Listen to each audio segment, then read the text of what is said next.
Ouvintes, bem-vindos a mais uma edição do GeoPizza, o podcast quinzenal de histórias políticas atuais e atemporais. Eu sou o Rodrigo Zotz. Eu sou o Alexander. E hoje a nossa pizza é uma pizza negra. Uma pizza oleosa. Uma pizza vermelha e dark, por causa que essa é uma história de óleo e sangue. Hoje nós vamos falar sobre os petróleos. Hoje nós vamos falar não só de tudo que essa desgraça dessa mercadoria causou no mundo inteiro, mas como ela em si, o petróleo, pode desencadear grandes problemas democráticos, financeiros, econômicos e militares na maioria dos países no mundo inteiro. Com algumas felizes exceções. Será que o petróleo é condenado a destruir nações, meu caro? Na maior parte das vezes, mas nem sempre. Veremos sobre isso. Bora pra nossa pizza quinzenal. Bora então. O sabor oficial da pizza de hoje é alho e óleo. Por que? Onde é que tirou isso? Petróleo. Vamos entrar mergulhando nessa piscina negra. Vamos mergulhar na darkness.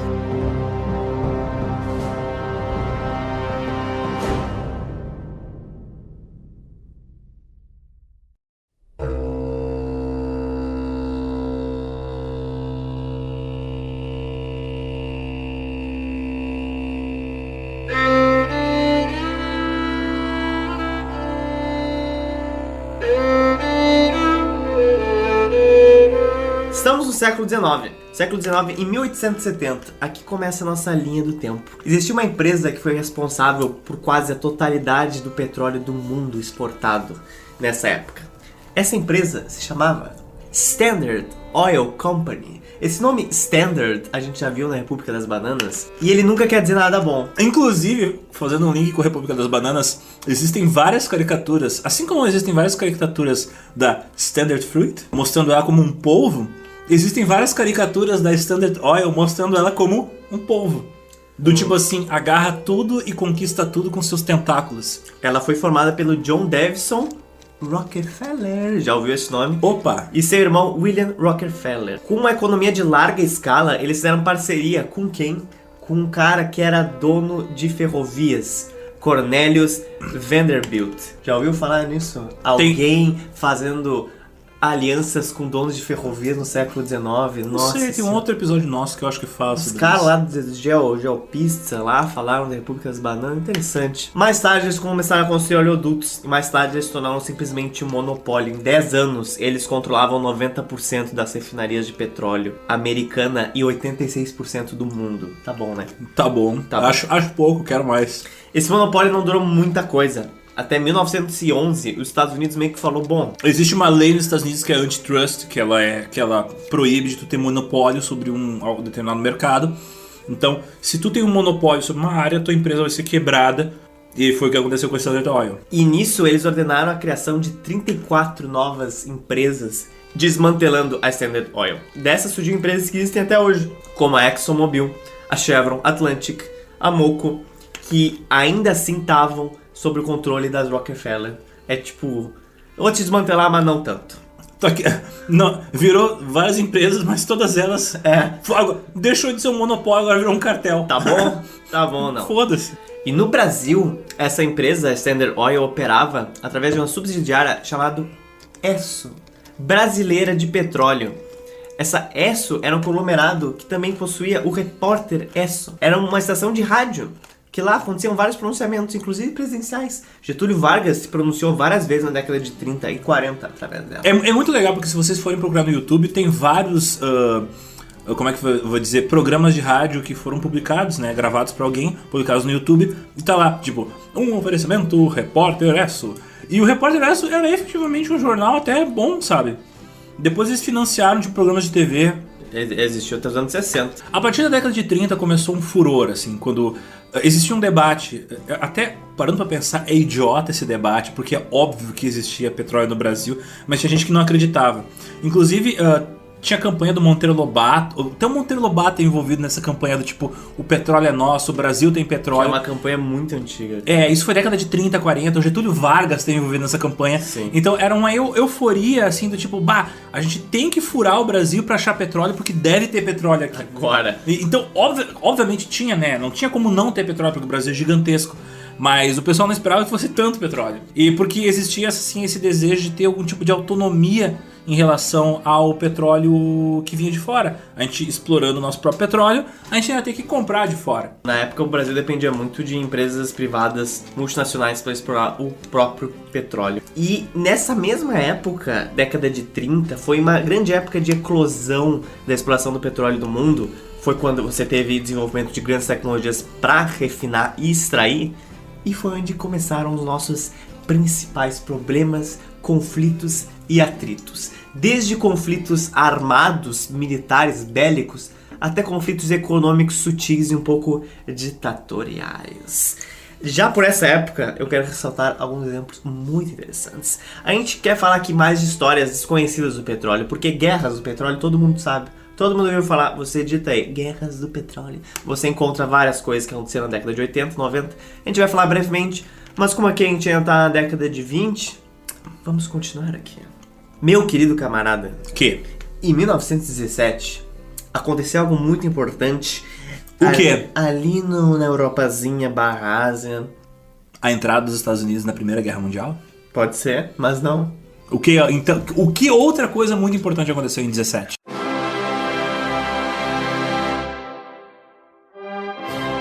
Russian Revolution aconteceu em 1917. E o que aconteceu nessa época também é que grande parte do financiamento da sociedade da União Soviética foi financiado através do petróleo, meu querido. Dos petróleos. Dos petróleos. Eles utilizaram o petróleo de uma forma tão grande, eles colocaram assim, ó, anabolizante no petróleo para alavancar a economia. Eles utilizaram desde a década de 20 até extensivamente 60. Na década de 60, descobriram novas fontes na Sibéria, tornando a União Soviética uma das principais exportadoras de petróleo na Europa e na Ásia. Tanto é que até hoje, se o Putin desliga ali a torneirinha, a Europa para, né? Por causa que o maior fornecedor de óleo e gás natural para a Europa é a Rússia. Até hoje tem regiões na Sibéria que, tipo, a única fonte de renda que sustenta a região é o óleo. E o gás, entre 1973 e 85, mais pra frente, o petróleo ainda respondia por 80% dos ganhos em moeda forte na União Soviética. Cara, é complicado quando a maior parte do dinheiro que teu país faz é com exportação de matéria bruta. Em 1980, as receitas caíram 70%. Na Rússia, na União Soviética. Na União Soviética. Ela não acabou à toa, meu querido. O sistema soviético inteiro foi construído por uma premissa de que recursos naturais eram inacabáveis. Incrível. Um século com essa mentalidade, você não consegue imaginar que tem algo errado, né? Eu acho que é aquela coisa assim, tipo, deixa pra próxima geração resolver esse problema. Vai. Por enquanto tá funcionando. Vai jogando com a barriga. Mas sabe o que é mais triste, Zotes? É que ainda não acabou os recursos. Eles só não souberam administrar a exploração deles. Pega, por exemplo, a Venezuela. A Venezuela, ela sucateou o sistema que eles tinham para poder explorar o petróleo. Por isso que eles se fuderam. Um dos vários motivos pelos quais eles se fuderam, né? Se eles não tivessem sucateado, tanto a nível tecnológico quanto a nível administrativo, a exploração do petróleo, eles não estavam nessa pindaíba que eles estão. Como eu falei, no início da década de 20 e 30, você começa a ter alguns problemas. E um deles, incrivelmente, foi nos Estados Unidos, na Louisiana. No início da década de 20, o governador Huey Long acumulou uma grande influência política através de uma espécie de petropopulismo. O quê? Petropopulismo. Isso é quase uma onomatopeia. Após o aumento de impostos nas companhias de petróleo, meu filho, o Long, esse governador, usou as receitas para financiar estradas, hospitais, livros gratuitos para as crianças. O tamanho do estado da Louisiana proporcionou popularidade e fama extraordinária. Gastou o dinheiro do petróleo para poder ganhar votos. Graças às receitas da Louisiana, Long e os parentes que sucederam ele detinham um poder tão grande lá, equivalente a praticamente um mini ditadorzinho dos Estados Unidos. Ele era tipo o Sarney. Era tipo isso. É tipo o Sarney. O Sarney é o dono do estado que ele controla.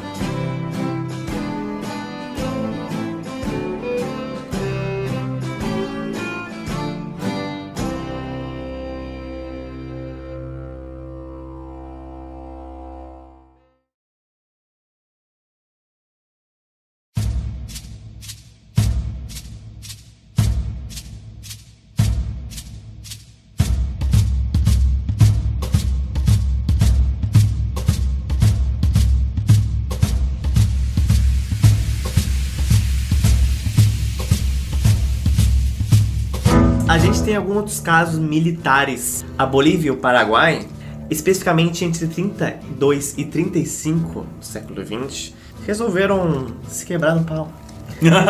E Mais uma vez. Foi por um motivo bem infeliz. A região do Chaco, que era uma região que faz fronteira com o Paraguai e com a Bolívia, era uma região cobiçada, porque havia-se a ideia de que havia muito petróleo naquela região. Existia de fato ou era uma teoria da galera? Um pouco dos dois, mas era mais lenda do que de fato. Só que é na fronteira entre os dois países. Qualquer pessoa minimamente civilizada ia... Não, olha só, vamos definir aqui um pouco pra ti, um pouco pra mim... Mas não. Em 1930, como a gente sabe, aconteceu a Grande Depressão e a Bolívia se deu muito mal por causa disso. Até mesmo porque o presidente da época, o Hernando Siles Reis, foi derrubado por um golpe de estado. E a Bolívia queria ter também um acesso no Oceano Atlântico durante muito tempo. E ela queria utilizar isso através do rio Paraguai, que fica ali pertinho da Bolívia, que muito dificilmente vai te conseguir te dar algum acesso a águas quentes. E lá perto daquele rio também tinha o Chaco. Em 1932, o exército boliviano, sem autorização do presidente... Como assim? Foda-se! Foi no... vamos lá! Não tô fazendo nada aqui no quartel. 3 carreirinhas vou de pó. Vou ali invadir um território pra nós. Os caras tiraram 3 carrinhas de pó e invadiram o Paraguai. What? O Paraguai, assim, presidido pelo presidente Eusébio Ayala, declarou guerra à Bolívia. Em 1900... Não, peraí. Imagina a ligação que aconteceu nesse dia. Tipo assim, ó. Alô, presidente da Bolívia? Alô, eu? Seguinte. Oi. O Paraguai declarou guerra pra gente. Como assim? Então, você tá ligado que a gente invadiu o Paraguai? Ah, é?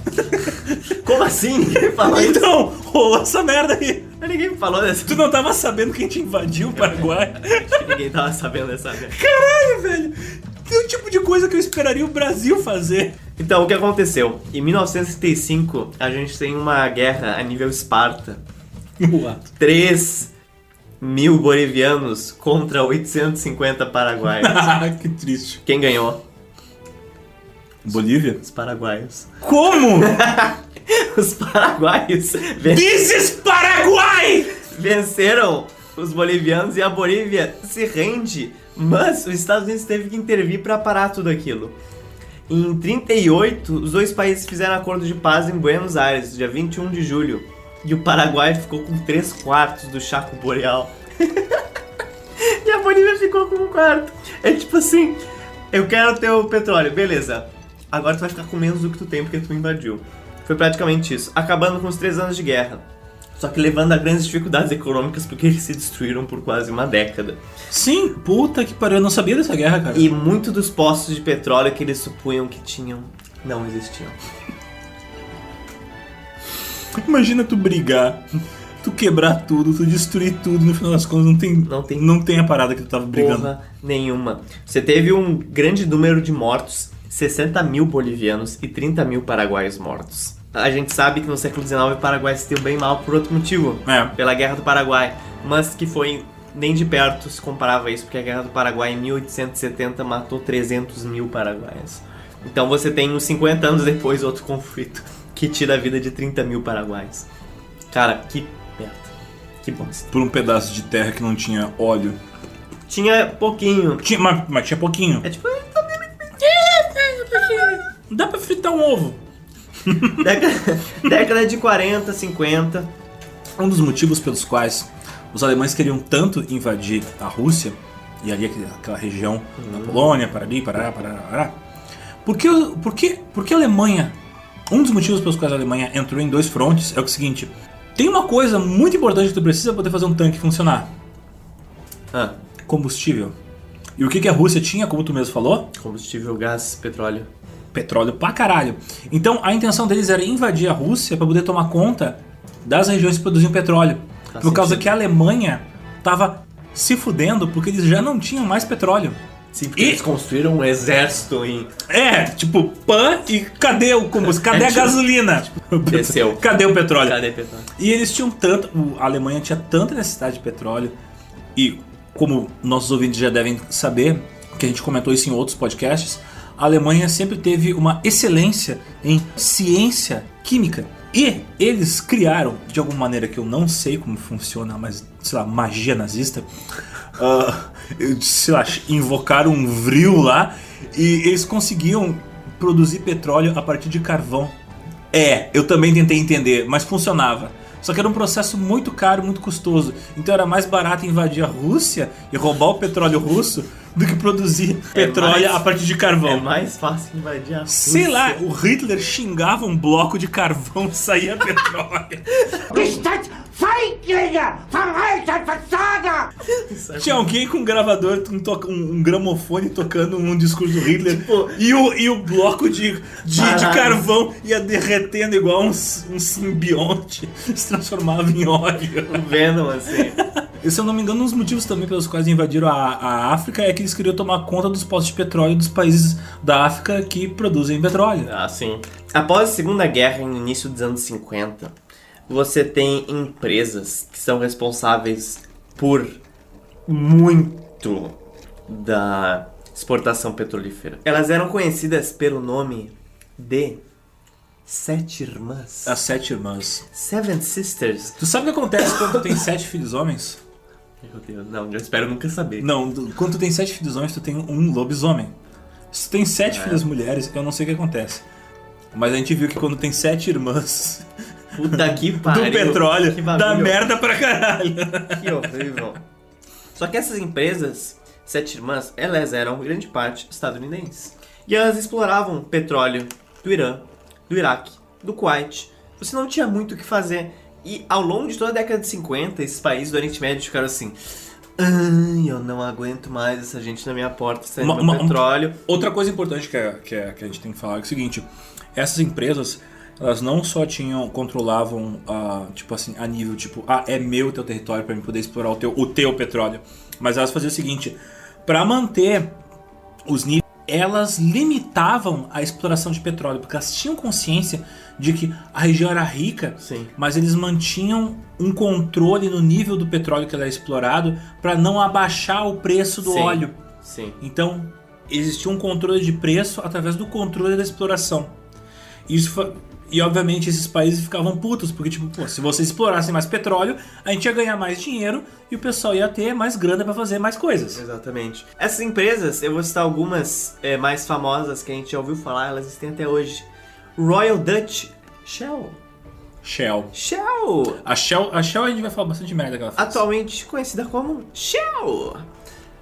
A Standard Oil, que foi fundada em Nova Jersey, se fundiu com a Mobil e com a Exxon, fundando a ExxonMobil, que existe até hoje, e o querido presidente dos Estados Unidos é um grande acionista desta empresa. Lembrando que a ExxonMobil é responsável por alguns dos piores desastres de navios tanque molhando oceanos inteiros com óleo. A Texaco se fundiu com a Chevron. O quê? Texaco. Chaco. Chaco. Tá. O que tem? Se fundiu. Só sou engraçado. Se fundiu com a Chevron, fundando a Chevron Texaco. E mais tarde também se formou a Chevron. Conhece a Chevron? Conheço. Pois é. Assim, as Sete Irmãs tornaram-se apenas 4 ao longo do tempo. A ExxonMobil, a Chevron Texaco, a Shell e também a BP, que é uma não muito conhecida aqui. É a British Petroleum. Exatamente. Tem aquele filme Deepwater Horizon, que é aquele acidente que aconteceu horroroso, que aquela base petrolífera pegou fogo, explodiu lá por 2009, 2010, é da British Petroleum. Antes dos anos 70, as Sete Irmãs, as empresas que controlavam o petróleo no mundo, alguns desses países que, se não a maior parte deles, que tem grande produção de petróleo, eles se deram conta. O território é meu, eu faço o que eu quiser, eu faço o que eu quero. Então, bora tornar estatal a exploração do petróleo. Eles chutaram as empresas e nacionalizaram as petrolíferas. Esse poder enorme que as empresas que extraíam petróleo tinham foi transferido agora para os governos. É importante dizer que essa mentalidade vem também da década de 60. Nós estamos na década de 60. Portanto, década de 60 e 50 começou muitos processos de descolonização ali no Oriente Médio e principalmente na África. Um exemplo interessante na África é o Gaddafi, na Líbia, ele era um funcionário público que foi subindo de cargo e ele, em 1969, ele se torna ditador e uma das ações que ele faz e que é uma ação que ficou muito popular entre a população dele, tipo, uau, esse cara fez essa parada aí muito massa, ele nacionalizou a produção do petróleo e obviamente aí ele conseguiu uma fonte de renda, entre aspas, infinita para financiar o governo ditatorial dele. Então você tem essa mentalidade nacionalista de que agora as potências europeias estão fora, eu faço o que eu quero, mas é tipo um cheat, cara, de um jogo. Você pode fazer coisas absurdas sem arcar, por enquanto, com as consequências. Uma das coisas interessantes que acontece quando esses governos eles conseguem uma renda, entre aspas, infinita por causa do petróleo, é que aí tu não precisa cobrar muitos impostos, às vezes não precisa cobrar imposto nenhum da população. Porque tu tem muita grana. Porque tem muita grana vindo do petróleo. E do setor público já. Essa grana financia, por exemplo, a repressão a qualquer tentativa de democratizar essas nações. Outra coisa que acontece, o pessoal fica focado só na indústria do petróleo. Então, indústrias de manufatura diminuem e o que acontece? Diminui também o número de mulheres envolvidas na manufatura. Na indústria geral do país. Na indústria geral do país. E uma das coisas que tu precisa para tu ter, para qualquer ser humano, para tu ter a tua autonomia como ser humano, é trabalho. Trabalho. Money. Porque daí tu tem dinheiro e daí tu consegue viver de maneira independente. E nesses países, principalmente países islâmicos, é muito pior a situação das mulheres onde esses países são grandes produtores de petróleo.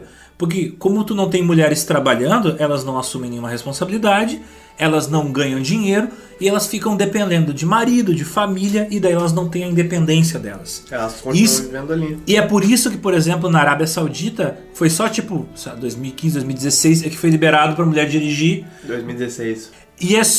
Mas até hoje tem países onde, tipo, mulher usa burca. Na Arábia Saudita é normal tu ver mulher de burca, tá ligado? Apesar de ser um país super desenvolvido tecnologicamente, tu tem uma saúde pública excelente, tem educação excelente. Foi fundado na década de 60 uma coisa muito interessante.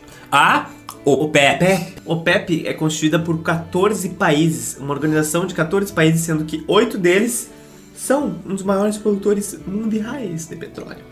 Zotes, o que acontece quando um grupo de países que produz petróleo pra caralho e que, estatisticamente, eles produzem a maior parte do petróleo que é comercializado do mundo, eles resolvem controlar o preço do petróleo em benefício deles? Eu acho que acontece exatamente a situação que eles saíram, né? Né. Esses países, rapidinho, são compostos na África por Angola, Argélia, Gabão, Guiné Equatorial, Líbia, Nigéria, Gabão, América do Sul, na Venezuela e Equador, e no Oriente Médio, Arábia Saudita, Emirados Árabes, Irã, Iraque, Kuwait, Catar e na Ásia pela Indonésia. Só países de boas pra tu viver. Países de boas. Cara, esse é o problema. O OPEP foi uma resposta às 7 irmãs. Aquele ditado popular, quando você olha muito pro inimigo, quando você olha muito pro precipício. Quando você olha pro abismo, o abismo te absorve. É, então, cara, assim, ó... O sonho dominado é se tornar dominador. O problema tem tantos exemplos que eu posso falar de empresas nacionais fazendo merda, assim, ó, a nível colossal, que eu não sei que exemplo eu preciso dar pra vocês, tipo... Sério, tem exemplos, e um que eu vou falar é, tipo, equivalente, sei lá, a extermínio de judeus, sabe? É equivalente. Conta, fala. Não, eu vou falar, mas existem milhares de exemplos dessas empresas nacionais, né, autorizadas pelo governo, fazendo crimes de guerra, cara. Então, você sai de um contexto e vai para outro muitíssimo parecido. E na década de 60 isso começou a acontecer. Por isso que até os anos 70, por aí, você tinha uma grande promissa de que, putz, nacionalizei meu petróleo, agora eu vou ser uma potência do caralho. Não vai ser. Não vai ser. E um dos maiores exemplos que a gente tem é na década de 60, de um dos países membros da OPEP, que foi a Nigéria. Uau, essa deu errado pra caralho. Embora a Nigéria tenha se tornado membro da OPEP a partir só de 71, ela já sabia que ela tinha petróleo pra caralho e ela já tinha empresas de extração de petróleo. Ela só entrou na OPEP em 71, na verdade. A Nigéria ganhou a independência da Grã-Bretanha em 1960. Só que dentro da Nigéria, meu filho, você tem mais de 60 milhões de pessoas na época, em 1960, porque agora você tem muito mais. Em torno de 200 milhões, eu acho. Só que dessas 60 milhões de pessoas na década de 60, mais de 300 eram de origens étnicas e religiosas completamente diferentes vivendo nas suas fronteiras. Até hoje a Nigéria é muito separada o norte e o sul, de acordo com seus grupos étnicos, Sim. e rola muito preconceito. Muitas dessas etnias estavam vivendo juntas, obrigatoriamente, durante a época do governo britânico, causando muita tensão. Isso causou um número enorme de golpes governamentais, um ódio geral e até mesmo grupos armados formando na região. Um dos maiores grupos étnicos era o grupo Igbo. E o grupo Igbo resolveu se separar da Nigéria. Eles falaram, não, somos um outro país. Somos a República de Biafra. Biafra é uma localização na costa da Nigéria, no sul da Nigéria. Caralho, tem muita reportagem, inclusive em revistas tipo a Manchete, aqui no Brasil, da década de 60, falando sobre esse conflito em Biafra. Cara, é um bagulho que ninguém fala muito. Mas na época, aparecia todo dia na capa do jornal. É legal que tu fala na época, parece que tu é tipo uma ideia. Tu é, Não, tipo, mas tu é, na- tipo na- uma entidade na década- que atravessou séculos Não, mas na do década... Brasil. É que eu... Não, eu entendi, mas eu... Parênteses, eu sempre li muito jornal e revista antiga, porque colégio público é cheio de livro desatualizado. Então tinha muito livro da década de 60, livro que foi comprado durante a ditadura militar e que tinha muito notícias da época, da década de 60 e 70.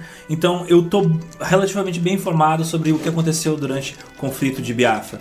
Na época fez muito barulho essa merda. É, só que infelizmente não Foi escuta bastante mais. esquecido, foi bastante Foi, esquecido. foi bastante esquecido. A República de Biafra foi fundada em 1967 e o governo nigeriano respondeu, obviamente, imediatamente, lançando uma campanha militar. Por quê? Porque essa região de Biafra era uma região riquíssima, se não a região mais rica de petróleo em toda a Nigéria. Não foi à toa que o grupo Igbo fundou lá a sua república, porque eles estavam usando as receitas do petróleo para financiar a república deles, para financiar armamentos, para financiar rebeldes à causa. Não é muito diferente do que o Tento depois fez. É. O Daesh fazia lavagem do petróleo que ele extraía nos territórios que ele conquistava. O Daesh fazia lavagem desse petróleo na Arábia Saudita, trocando, não por muitas vezes por dinheiro, mas trocando às vezes direto por armas. Veículos e assim por diante. Lembrando que um dos grandes compradores de armas dos americanos é a Arábia Saudita. Em 1968 começou de fato uma guerra civil. Não foi só mais o governo contra o grupo Igbo, foi geral. O governo nigeriano tentou esmagar a nação de todas as formas, fizeram cercos na região de alimentos, de água. Ao total, morreram mais de 3 milhões de pessoas. Uau, isso... Quase 5 mil morreram todos os dias, a maior de descendência Igbo. A África é famosa por esses genocídios, mas esse eu não lembrava do número. Cara, é 3 milhões de pessoas, velho. Isso é tipo... too much. É 3 vezes o que o César matou de celtas. É tipo mais do que a cidade. É metade do número de judeus mortos pelos nazistas. O legado que isso deixa hoje na Nigéria é muito grande. É muito grande porque em 2013 a Nigéria se tornou a segunda nação mais pirateada na África. Pirateada não de produtos, gente, mas tipo, piratas na costa chegando e saqueando. Caralho, só atrás da Somália. Sim, atrás da Somália, atacando portos, saqueando, metendo terror. Desde outubro de 2012, os Estados Unidos até mandou soldados pra lá para treinar soldados nigerianos para enfrentar esses piratas. Desde então eles conseguiram aprisionar alguns piratas. Mas mesmo assim, até hoje é muito frequente assim, ataques de piratas naquela região. Principalmente ali próximo ao Rio Níger. Traficantes armados, o que eles faziam? Eles faziam exploração ilegal do petróleo. Traficante vai fazer exploração legal agora. Sim, fazer. Depende. Depende de com quem eles trabalham. Depende. Tem governos aí que agem como traficantes, mas enfim. Transportam umas cocaínas. Através de uns helicópteros voadores aí, tem umas cocaínas voadoras. Através de uns aviões. Tem muita cocaína que voa no Brasil por causa de senador, deputado. Mas enfim, tava rolando um conflito foda entre esses traficantes, armados até os dentes, contra o governo. Chegou a rolar uma tentativa do governo de fazer uma anistia. Eles criaram um programa de anistia desses traficantes para poder acabar com o conflito. Tava morrendo muita gente por causa dessas guerras. Não houve uma maneira de encaixar, não houve uma preocupação do governo de colocar essa galera toda dentro do mercado de trabalho, porque não tinha uma porra do mercado de trabalho. Então a única maneira que os caras encontraram de fazer dinheiro é tipo voltar a explorar ilegalmente o petróleo e voltar a refinar o petróleo de maneira ilegal. E cara, é insana a maneira que esses traficantes refinam o petróleo. Porque assim, ó, pra tu refinar o petróleo tem que ferver o petróleo. E aí tu vai separando o conteúdo do petróleo. O petróleo não é uma substância química, o petróleo é várias substâncias químicas. Tanto é que tu consegue extrair do petróleo os plásticos, naftalina, o óleo diesel, a gasolina, gases que tu usa na cozinha, tu consegue extrair o asfalto. Então ele é uma mistura de várias tralhas ali juntas e tu consegue separar elas e transformar cada uma delas num produto diferente. O que esses caras fazem? Eles têm tanques do tamanho desses tanques de caminhão no meio da floresta, assim. Imagina uma área vazia, um descampado, todo coberto de preto por causa que o chão foi queimado ou foi coberto de óleo. E os caras nesses tanques, eles põem fogo debaixo desses tanques cheios de petróleo. E assim eles fazem a separação da gasolina, a separação do óleo diesel. E esse óleo diesel e gasolina é comercializado às vezes em sacos plásticos, igual um sacolé em vilinhas do interior. E esse é o comércio ilegal de óleo diesel e gasolina. A galera que trabalha nessas refinarias não tem outra coisa pra trabalhar. Nem pescar dá, por causa que eles sujaram tanto o rio de petróleo. Que não só a extração ilegal de petróleo sujou o rio, mas antes as empresas petrolíferas já tinham sujado pra caralho os rios. Sim. Então tu não consegue nem pescar. E a galera pega câncer por causa que é cheio de porcaria na água, porque a água tá suja de óleo. Sim, velho. E às vezes quando tu consegue pescar alguma coisinha pra poder comer, aquilo é venenoso pra caralho. E o povo é puto quando o governo vai lá e chega lá e fura os sacos plásticos, porque a polícia, aquilo ali é ilegal, né? Porque a galera vai lá de faca e fura os tanques e tal, sim, derrama esse óleo e essa gasolina vai tudo pro rio. Sim, aí os caras ficam mais putos e vão lá fazendo de novo. Sim. Sim, essa é... Porque vale a pena, por causa autoridade eficiente, esse é o nome. Vale a pena porque dá dinheiro suficiente pra tu sobreviver, mas também é o fato de que é a única opção que tu tem. Tipo, de helicóptero, voando junto com as forças armadas da Nigéria, tipo, de cima do alto, tu vendo assim, ó, aquela vastidão de floresta e várias clareiras pretas acompanhando as curvas do rio. Por causa que eles usam o rio para poder transportar de barco os sacões e os galões de combustível que é refinado ilegalmente. Como eu falei, não dá para pescar e também não dá para plantar nada, porque assim, ó, não só a extração e produção ilegal de combustível envenenou o solo, como antes deles, por exemplo, a Shell cagou todo o solo da região. Então nem para agricultura, as áreas que tem terra, dá pra tu usar, por causa que o solo tá ridiculamente contaminado. Sim. E é interessante até ver que tu começou a ter um êxodo rural muito grande na Nigéria. Não à toa, Lagos agora tá com mais de 8 milhões de pessoas. Sim, as pessoas estão saindo do interior porque não tem oportunidade nenhuma e estão indo pra cidade. Cara, tentar alguma coisa. Se você já viu alguma foto de Lagos, você nunca vai esquecer.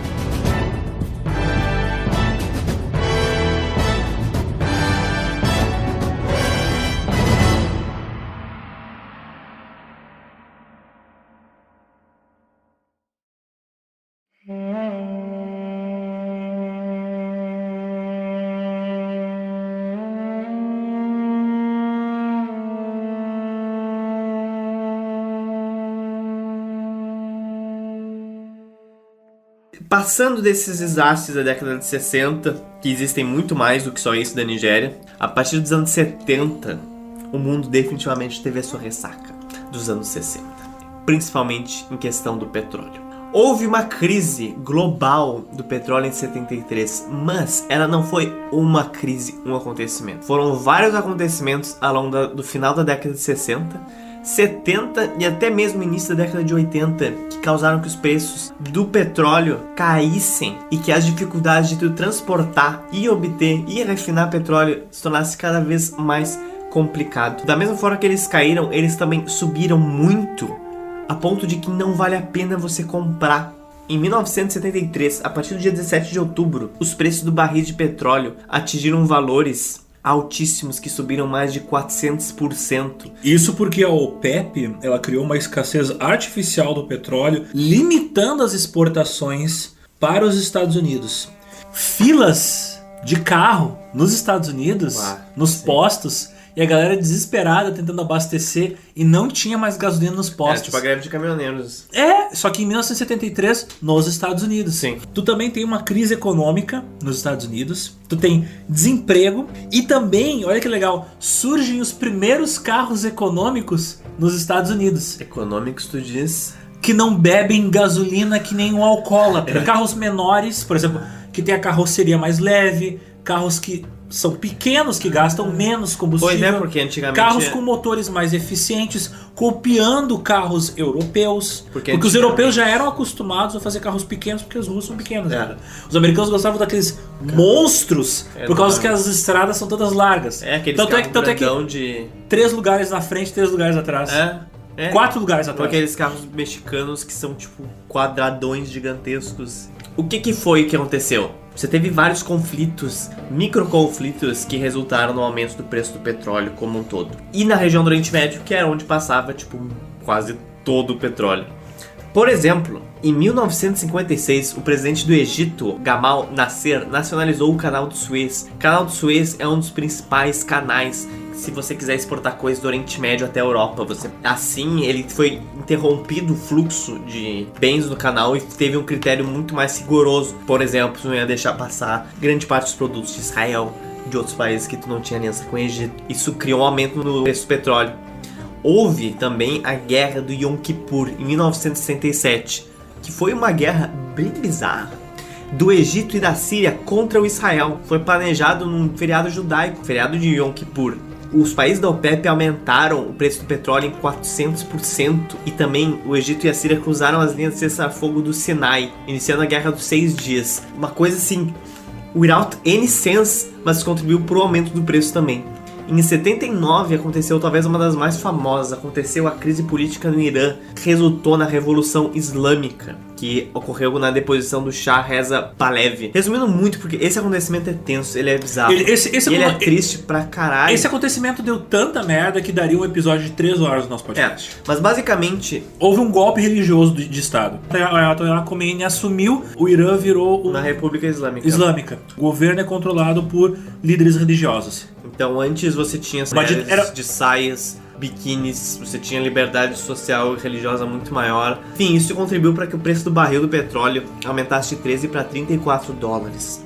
Hoje seria de 50 para 120 dólares. E na sequência teve a guerra Irã-Iraque, que contribuiu para mais de 1 milhão de soldados mortos de ambos os países. A guerra Irã-Iraque, que aconteceu na década de 80, ela é comparada, gente, a níveis de Primeira Guerra Mundial, em termos de táticas, equipamentos, transportes, uso indiscriminado de armas químicas. Você teve muito uso de gás mostarda por tropas iraquianas. O que aconteceu basicamente? Iraquianos invadiram o território do Irã no dia 22 de setembro de 1980. O Saddam Hussein, nessa época, ele era o ditador no Iraque. Ele não esperava sequer uma retaliação do Irã, porque ele não esperava que sequer o Irã tivesse condições de se opor contra ele. Lembrando que o Irã tinha passado há pouco tempo pela Revolução Islâmica. E foi nesse momento que ocorreu aquele... todo mundo já deve ter ouvido falar daquele meme dos Estados Unidos ajudando o Saddam Hussein para depois lutar contra ele. Sim. E foi aí que ajudaram o Saddam Hussein a vencer o Irã. O Irã é até hoje um dos grandes antagonistas, ou digamos assim, dos Estados Unidos, porque os Estados Unidos é um grande aliado da Arábia Saudita, que é um inimigo ferrenho do Irã. Os Estados Unidos apoiam o Iraque, assim como a Arábia Saudita, a União Soviética apoiou o Iraque. A China, a França, o Reino Unido, o Egito, o Kuwait e a Jordânia. E o Irã foi apoiado pela Síria, China, Líbia, Israel e Coreia do Norte. Então, basicamente, um banho de sangue que perdeu muitas vidas. E na sequenciazinha, passando muito rápido aqui, lembrando que eu tô resumindo muito, gente, essas coisas sequer davam um podcast, porque as consequências políticas dela até hoje são muito percebidas na região do Oriente Médio, no petróleo e nas relações externas dos Estados Unidos. Na sequência da guerra do Iraque, a gente teve a resolução que foi a Guerra do Golfo. O que foi a Guerra do Golfo? De 1990 até o inicinho de 91, o Iraque resolveu simplesmente ocupar o Kuwait. O Kuwait, que era um grande parceiro comercial nos Estados Unidos em petróleo. Sim, porque o Kuwait, pra vocês terem uma ideia, é um país do tamanho, sabe, do Espírito Santo, é minúsculo. Menor, eu acho. Eu acho que é menor. Muito menor. Só que todo o território dele é cheio de fucking postos de petróleo. E muitos desses postos são dos Estados Unidos. E nesse momento os Estados Unidos ficou, cara, eu ajudei o Saddam Hussein há 10 anos atrás a vencer o Irã, e agora ele me faz esse bagulho nonsense. Eu treinei o exército dele e rebeldes para ele se virar contra mim. Pra me dar essa apunhalada nas costas. Porra! Vai tomar no cu. E esse conflito, da mesma forma que a guerra do Iraque foi comparada à Primeira Guerra, essa foi comparada à Segunda Guerra, com o uso de tecnologia de ponta, como aviões stealth, mísseis teleguiados e bombas inteligentes. Você tem o envolvimento de muitas forças contra o Iraque, cara. Foi tipo um massacre. Foi desproporcional, porque tipo assim, ó, cara, ao longo das estradas do Kuwait e do Iraque, cara, assim, ó, milhares de cadáveres de soldados iraquianos, tá ligado? E tipo, foi uma situação muito desproporcional tecnologicamente. Cara, passava na TV ao vivo o bombardeio, sabe, dos americanos tacando míssil em Bagdá com aviões de altíssima tecnologia. A guerra era tão tecnológica que meio que tipo várias tropas meio que não tinham muito o que fazer. Foram pra lá, mas não foram usadas. Porque a guerra foi muito mais de bombardeio. E quando chegou a hora de invadir o Iraque, o governo americano falou, não vamos invadir o Iraque. Vamos só expulsar o Saddam e as tropas dele do Kuwait. E o Saddam foi filha da puta porque, cara, essa imagem é icônica. O exército iraquiano, ao sair do Kuwait, eles puseram fogo em todos os poços de petróleo. Essas fotos são muito famosas. E tem fotos do espaço, assim, mostrando aquela nuvem de fumaça.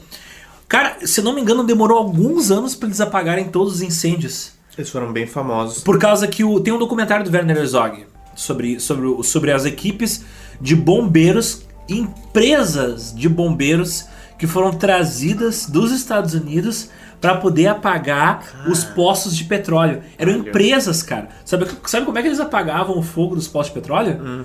Eles explodiam, porque o choque da explosão fazia com que criasse um vácuo e aí apagava as chamas. Tem uma cena muito louca desse documentário aqui, só pra mostrar como é que era. O cara pegou um molotov, tocou no poço que já tinha sido apagado, pegou de novo o fogo no poço, e depois eles apagaram de novo. E era todo dia os caras explodindo poços pra poder apagar o fogo. Ainda sobre a Guerra do Golfo.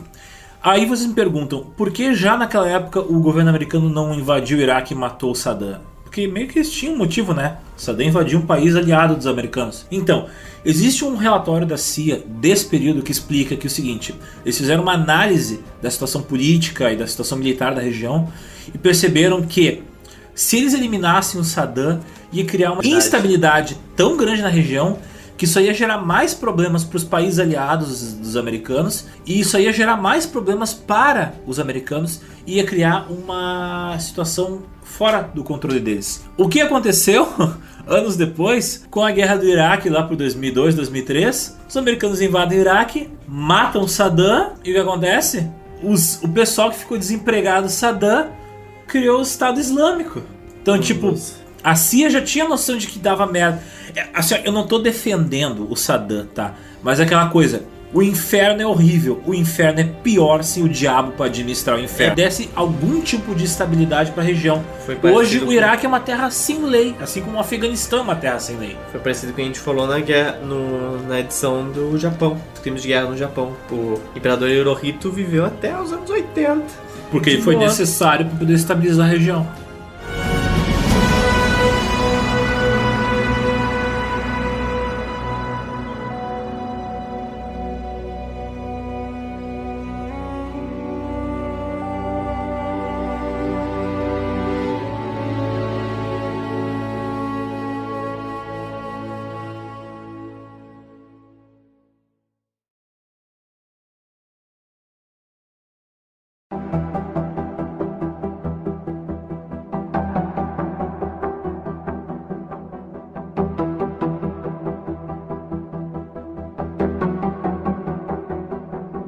Desde 1980, os países no geral tiveram o sentimento de que tudo estava melhorando. A democracia era um sistema político... Sentimento ou de fato? De fato, a democracia era um sistema político que estava melhorando no mundo inteiro. Mas em alguns países pobres que encontraram petróleo, isso se mostrou ao contrário. De 1980 a 2006, a renda per capita caiu 45% no Gabão, 85% no Iraque e 6% na Venezuela. Isso Caiu? Caiu. Entre os minerais do mundo inteiro, meu querido, o petróleo é responsável por 90% do comércio mundial. Hoje, os países produtores de petróleo têm 50% mais chances de serem governados por autocratas e 2 vezes mais propensos a ter guerras civis. Seus governos também têm tendência de serem menos transparentes e com economia muito mais volátil. Lembra algum país com economia volátil que tu conhece? E nesses países, meu querido, as mulheres têm menos oportunidades de participação política e econômica. Isso não só é causado pela religião. O Oriente Médio é a região mais problemática por ter uma religião muito ferrenha, mas economicamente isso contribui para se feche mais. Piore. Mas calma, nem tudo está perdido. O petróleo não destrói e arrasa nações tão facilmente assim. Algumas exceções: Noruega, Canadá, Grã-Bretanha têm receitas de petróleo bem elevadas e eles não são nada ditatorial, por exemplo. A doença holandesa é quando tu tem um país tão foda que ele só produz uma coisa e tu fica assim, caraca, vou vender só isso. Só que como tu só vende aquilo, Tu não desenvolve tua indústria. isso aconteceu na Holanda e foi conhecido como a doença holandesa. Ao contrário, que as exportações subiram, no caso da Holanda, em outros produtos primários a coisa decaiu. Inspirado pelo problema que aconteceu com a doença holandesa, a Noruega, ela viu, uau, meu vizinho fez merda pra caralho, vamos fazer o contrário do que ele fez? O que eles fizeram? Primeiro, pegar essa fortuna que eles ganham com petróleo e não gastar. Não gastar desenfreadamente. Bom. Porque a primeira coisa que um cara faz quando ele ganha na loteria, normalmente, é gastar aquele dinheiro de maneira desenfreada. Bom, a gente viu isso na Serra. Na Serra Pelada. É, né? A gente tá fazendo links entre os episódios. Olha aí. A pessoa torra todo o dinheiro em porcaria e fica pobre no final. Que é o que aconteceu com a Venezuela, resumindo bastante. Mas aí a Noruega falou, não, vamos investir esse dinheiro. E não vamos investir em uma coisa só, porque se essa uma coisa der errado, fodeu a nossa grana. Não deixe seus ovos numa mesma cesta. Cara, eu não lembro agora se é entre 700 ou 7 mil investimentos que o país faz. Mas eles investem tipo 1, alguma coisa por cento da grana em cada coisinha. Se metade der errado, metade deu certo. Garante que o dinheiro vai ser bem investido. E como eu falei, eles não gastam, eles investem. Eles gastam esse dinheiro na Previdência Social. Então é uma maneira de garantir que eles não tenham o problema que a gente tem aqui no Brasil de... O rombo, um kit bengala. Um kit bengala na Previdência Social. Eles têm um estado que garante pro hospital, creche, universidade de graça pra todo mundo. Porra, eles têm uma base produtiva gigantesca. Vamos gastar um pouquinho desse dinheiro e investir na sociedade para que as pessoas tenham segurança. A gente tem diversos exemplos na história da doença holandesa. A doença holandesa não é sobre petróleo, gente, é um fenômeno. Pode ser qualquer produto, como eu falei, tipo cerveja. Quando um país só produz uma coisa e esquece tudo, como os outros falou. O Peru, no século XIX, ele era o principal fornecedor de guano. Sabe o que é guano? Sei. Guano é interessante. Guano é interessante. Antes dos alemães inventarem os adubos químicos, ou seja, adubos que possuem muito nitrogênio, como é que o pessoal conseguia adubo com grande quantidade de nitrogênio? Eu sei. Merda de ave. Não, merda de ave e merda, principalmente merda de morcego, que é o guano. O guano tem umas ilhas nas costas de alguns países que ela é lotada de merda, branca, tipo lotada assim, sabe? Só cocô. Isso é guano. E o Peru tem algumas ilhas na costa dele oeste que lá tinha muita guano. Entre 1840, 184 e 1879, o Peru foi o maior fornecedor do mundo de guano. Fornecia principalmente para os Estados Unidos, que na época estava tendo uma explosão populacional e uma explosão agrícola no meio oeste. E o que isso aconteceu? Como ele praticamente teve monopólio disso, pessoas do mundo inteiro começaram a ir pro Peru tirar guano das ilhas e das cavernas. Chineses, asiáticos, uma penca deles foram lá trabalhar em situações análogas à escravidão praticamente. Entre 1846 e 73, as receitas do governo aumentaram 5 vezes mais, mas no mesmo período os gastos do governo aumentaram 8 vezes, produzindo dívida externa insustentável. Em 1876, o governo peruano decretou falência. Tu sabia que tem uma lei americana, eu não sei se ela ainda vale, mas foi feita nessa época uma lei americana que qualquer cidadão americano que achar uma ilha que tenha guano, ele pode tomar posse dessa ilha em nome dos Estados Unidos. Cara, isso é muito estável. Se eu não me engano, Guam é uma dessas ilhas. Caralho. E tem várias ilhas no Pacífico que são posse dos americanos, por causa que inicialmente eram ilhas que eram utilizadas para extrair o guano. Cara, que coisa idiota. É muito Não, coisa faz de todo sentido. Não, mas e agora eles têm ilhas que podem se tornar bases militares no meio do Pacífico para defender o Japão Democracia, e peitar a China. Todas essas ações irresponsáveis que muitos países tomaram, ocasionadas pelo petróleo, não são exceções. Parece que o petróleo é tipo uma droga, que quando atua em um governante, ele faz decisões bizarras e terríveis. A gente tem vários exemplos disso acontecendo no mundo inteiro depois dos anos 90 e 2000. A gente tem alguns exemplos de países que conseguiram canalizar isso de boas formas, como Nova Zelândia, Noruega, o estado do Alasca. Mas qual é a diferença entre eles? O Brasil também é um exemplo mediano bom. A Petrobras poderia ser muito bem melhor administrada. Ela não é uma ferramenta de um governo filha da puta. Qual é a diferença? Todos esses países que a gente citou, que fizeram essas cagadas, eles não tiveram experiências posteriores democráticas. Os países onde deu certo a exploração do petróleo são países que já possuíam governos democráticos antes da descoberta do petróleo. Então é muito difícil você chegar para uma Arábia Saudita agora e falar: veja bem, o seu governo não pode usar todo o orçamento dele público do petróleo e não te cobrar impostos. What the fuck? Que assunto é esse? Não faz nenhum sentido. E a gente vai entrar agora em exemplos também que foram bem infelizes. Uma análise da República dos Camarões, um país ali na África Central. Caralho, agora tu foi longe, hein? Toma! Revelou que 46% das receitas de petróleo de 77 a 2006 foram transferidas para o orçamento do governo, mas 54% sumiu! Não tem nada! Tu diz que sumiu, mas eu tenho certeza que foi pra uma coisa que a gente conhece aqui no Brasil muito bem, algum tipo de caixa 2, pra bolso de político, pra bolso de empresário, pau no cu, que é aliado com político. Uma pesquisa de 2010 sobre as políticas de orçamento de 94 países no mundo descobriu que os orçamentos nacionais dos países que dependem do petróleo são muito menos transparentes do que os outros. Acho que um dos maiores exemplos recentes que eu posso dar é a Angola. A gente sempre volta pra África quando a gente tá falando de petróleo, né? A gente tá acostumado a falar muito do Oriente Médio, mas a gente se esquece que uma quantidade ridícula, gigantesca do petróleo que ainda não foi explorado tá localizado na África. Enfim, Angola. Angola é um país que a gente tem, tipo assim, favelas que, se tu comparar com as favelas do Rio, as favelas do Rio parecem luxo perto das favelas da Angola. E assim, tu tem favela, muro, prédios de luxo. Por quê? A Angola é um dos países do mundo com maior desigualdade entre as classes sociais. Tu tem gente extremamente rica e gente absurdamente pobre. Porque o petróleo deixou muita gente milionária. Mas é aquele 1% que é endiabradinho, que é filha da puta, que é o que suga o sangue da população. Controla o país. E cara, é aquele 1% que é ligado aos políticos, aos empresários locais, aos representantes das multinacionais que exploram esse petróleo. Na Angola, tu não tem informação sobre os dados do quanto as empresas que exploram petróleo lá, multinacionais que exploram o petróleo da Angola, tu não sabe qual é o valor que elas pagam para os governos de lá.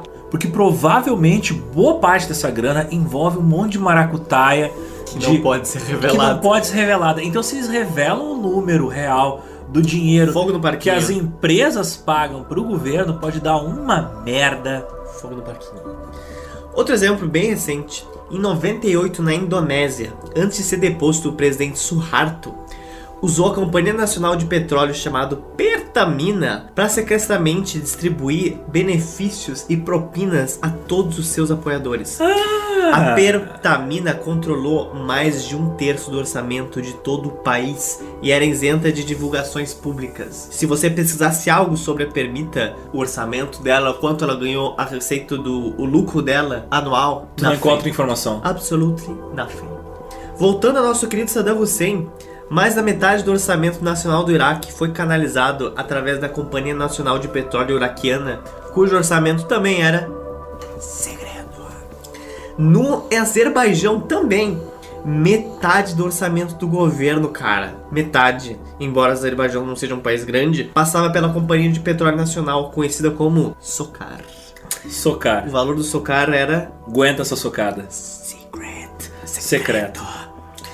E também, como você falou, uma grande parte do orçamento angolano passa pela Sonangol, uma companhia nacional de petróleo. O valor nunca foi informado publicamente, mas o FMI analisou que 95 sugeriu que 40% dos gastos vinham da Sonangol. É um país muito pobre e muito dependente da exploração do petróleo. O nosso não tão vizinho, mas vizinho da América Latina, o México, que teve uma história política bem conturbada politicamente, com uma rotatividade de presidentes tão grande quanto empresa de telemarketing. E um partido sozinho dominando a política nacional da década de 30 até os anos 2000, né? De 29 a 2000, o Partido Revolucionário Institucional, o PRI, dependia do financiamento da Companhia Nacional de Petróleos, a Pemex. E durante as eleições de 2000, a Pemex canalizou mais de 100 milhões de dólares para a reeleição do partido PRI, através do Sindicato dos Trabalhadores do Petróleo. A gente estava comentando off-topic, offline, antes, recentemente, acho que essa semana, na semana que a gente está gravando esse podcast, rolou um acidente no México, porque o pessoal que trafica ilegalmente combustível furar as tubulações que transportam óleo, diesel, gasolina, para poder roubar diesel e gasolina, por exemplo. Teve um buraco que fizeram numa canalização que a população da cidade foi lá de sacola, garrafa PET, galão na mão para poder pegar a gasolina, o óleo que tivesse escapando da canalização, e alguém fumando sem querer pôs fogo e cara, explodiu aquilo. E tem o vídeo, eu não vou colocar no podcast, obviamente, né, porque eu não sou um filho da puta, mas tem o vídeo no Live Leak, pra quem tiver curioso, filmado de uma certa distância, a bola de fogo, pegando fogo, a canalização, e umas chamas caminhando por um campo aberto. Aquelas chamas com pernas são pessoas que estavam cobertas de fogo por causa que o bola da explosão pegou elas. Eles foram pra morreu uma galera, cara. E se tornou assim um problema que as empresas tiveram que estão fazendo campanha pra galera, por favor, não furem os nossos canos, porque vocês podem morrer. Né? Você vai explodir, porra.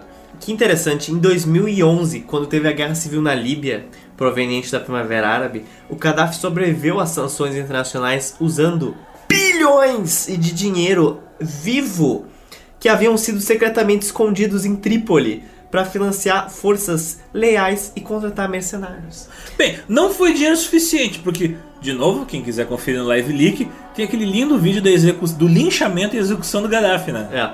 Segundo o New York Times, oficiais de inteligência disseram que era difícil distinguir entre os ativos do governo, incluindo o fundo de bens, e os ativos da família Gaddafi. Você não consegue definir o que é orçamento do governo e o que é o orçamento pessoal do cara. Mas, cara, ele era um ditador. Pensa assim, ele era tipo o Saddam. Ele era um ditador que tomou conta do governo na década de 70. Só no início dos anos 2000 que esse cara saiu do governo. A vida inteira, velho. Cara, é quase 40 anos no poder, velho. Imagina um cara ficando 40 anos no poder. O cara... O país vira o quintal dele. Óbvio que ele vai utilizar o dinheiro do governo como se fosse dele. Nos anos 70 a gente falou da União Soviética, mas quando ela invadiu o Afeganistão no início dos anos 80, grande parte do financiamento que ela usou para ter equipamentos militares foi feita através das receitas de petróleo. E também foi um dos motivos que ajudou ela a quebrar financeiramente algumas décadas mais tarde. Algumas décadas não, porque a guerra do Afeganistão... Uma década, né? Menos de 10 anos depois ela quebrou. Uma década mais tarde. E veja bem, o petróleo, às vezes, detona países democráticos. Exemplos. Give me exemplos. Give me exemplos. Na metade dos anos 90, uma série de auditorias revelou que a Companhia Nacional de Petróleo da França, Elf Aquitaine, havia sido uma fonte de financiamento da campanha de partidos políticos, como o Reagrupamento pela República, o partido RPR. John Rebrunk disse que desviaram mais de 400 milhões de euros. Isso dá mais de bilhão de real. Mais de bilhão de real. É quase meio bilhão de para euros. financiar campanhas, subornar políticos estrangeiros e enriquecer a si mesmos. Em 2013 começaram julgamentos de 37 pessoas implicadas nesse escândalo. Nele estiveram envolvidos, atenção, vários ex-ministros e presidentes do Conselho Nacional Francês, como o ex-primeiro-ministro alemão Helmut Kohl, o presidente do Gabão Omar Bongo e o presidente do Congo Denis Sassou Nguesso, juntando nações Venezuela. Então, a gente gosta muito, galera de todos os lados gosta muito de falar da Venezuela, mas assim, é importante falar. Exemplo de país que tinha os seus rendimentos principalmente vindos do petróleo, né? É um país que tem uma empresa que desde sempre explorava petróleo, era uma empresa nacionalizada de petróleo. Como é que eles sucatearam a empresa deles que explora petróleo no país? O que aconteceu? Nosso amiguinho... Quem é o nosso amiguinho? Madurinho? Não, antes dele. Chavinho? Chaves. Hugo Chávez. Ele começou a colocar os brothers deles, os amigos deles, os cunhados da irmã e o vizinho. Nepotismo o nome? Nepotismozinho.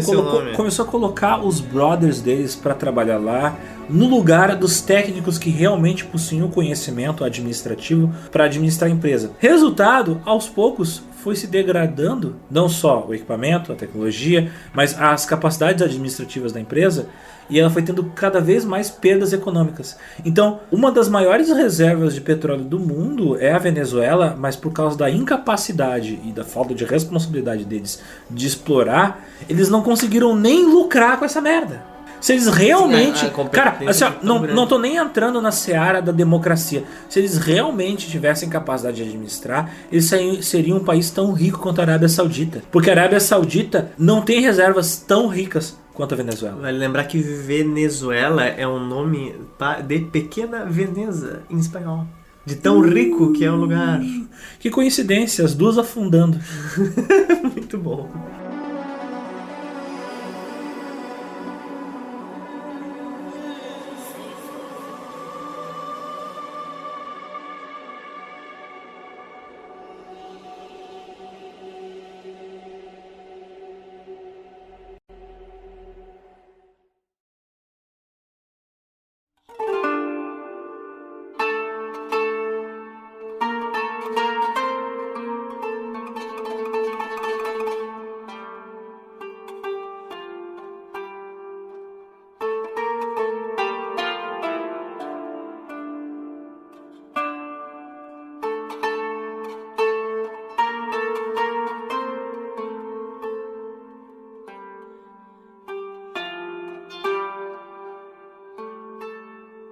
Vamos entrar um pouquinho no cerne, talvez mais polêmico deste assunto até então. Vamos falar do quê? Não é verdade, vamos falar de Islã e patriarcado. Eita porra. O Oriente Médio é uma das regiões que mais tem petróleo no mundo. E é uma das regiões que tem uma das culturas mais patriarcais do mundo. Me conta uma novidade.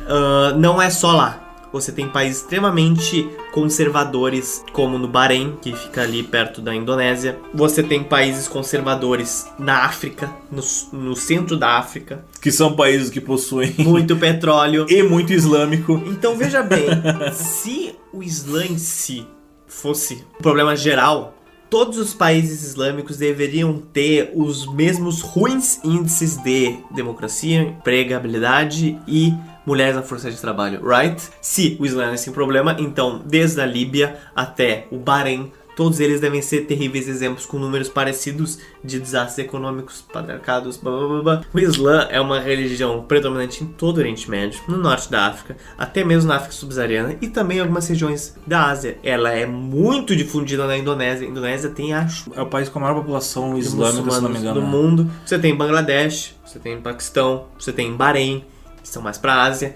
Mas o que eu quero dizer, se o Islã fosse uma hegemonia de pensamento religioso, você devia ter os mesmos números de patriarcado, de ausência de mulheres nas forças de trabalho, mas não é isso que acontece. Não é isso o que acontece. O que isso quer dizer? A Líbia, por exemplo, tem mais mulheres nas forças de trabalho dela, imensamente superiores do que a Arábia Saudita, que é uma grande produtora de petróleo. Bangladesh, que é um país não tão produtor de petróleo assim, mas com grandes reservas de petróleo, tem muitas mulheres trabalhando no setor têxtil. Também você tem mulheres trabalhando na Índia, no norte da Índia. Você tem uma maior força trabalhista de mulheres na Indonésia, na Tunísia, no Marrocos. Elas trabalham e elas formam organizações para proteger os seus interesses. Muitas vezes organizações que lutam por reformas de igualdade sexual em países muito islâmicos, extremamente islâmicos. Na virada do século XX, a Coreia tinha uma das culturas mais patriarcais do mundo. Ah, eu já li sobre isso. Ela era bastante machista. As meninas eram separadas dos meninos aos 6 anos e não tinham nomes próprios. Em Seul, as mulheres não eram autorizadas a andar na rua durante o dia. Em 1930, 90% das mulheres coreanas eram analfabetas. Quando a Coreia do Sul se industrializou em 60, as mulheres começaram a ocupar postos de trabalho em fábricas que produziram produtos para exportação, incluindo têxteis, vestuários, plásticos, eletrônicos, sapatos e louças. E aí o que acontece quando tu tem um salário, tu tem a tua independência financeira e tu tem a tua independência social. Embora esses salários sejam menos da metade dos homens, tornou a mão de obra muito barata e atraente para os empregadores, e alimentou um boom econômico. Em 75, 70% das receitas da exportação do país vinha de indústrias, com mão de obra feminina. Conforme as exportações cresciam, aumentava a parcela feminina de trabalho, cerca de 50% na Coreia, de 60 a 80. O que eu quero dizer? Em muitos países isso começou a acontecer. Muitas mulheres, em Bangladesh principalmente, são conhecidas por trabalhar no setor têxtil. E o que eu não vou tirar a imagem de que é uma coisa muito ruim, é uma coisa muito subdesenvolvida. Tem um documentário muito bom que fala sobre isso, que é Fast Fashion, tá no Netflix. Ah, sim, porque é um trabalho quase escravo aqui nesses países, porque as empresas chinesas, as empresas americanas terceirizam a produção de roupas. Tipo, uma camisa custa 5 pila nos Estados Unidos porque alguém ganhou 80 um centavo para poder fazer 80 delas em Bangladesh. Então, Bangladesh é conhecida por ter muitas mulheres trabalhando full time lá em prédios, cara, deteriorados. Tanto que teve um caso em 2014, eu acho, de um prédio que desabou. Não foi só em 2014, também em 2018 e em 2017 teve desabamentos de edifícios. E o problema é que ele não tem nenhuma manutenção. E as pessoas de lá que sobreviveram às quedas dos prédios falando, cara, tinha rachaduras enormes e ninguém fazia porra nenhuma. Isso, anos assim, anos. E aí que tá, essas mudanças, gente, elas são naturais.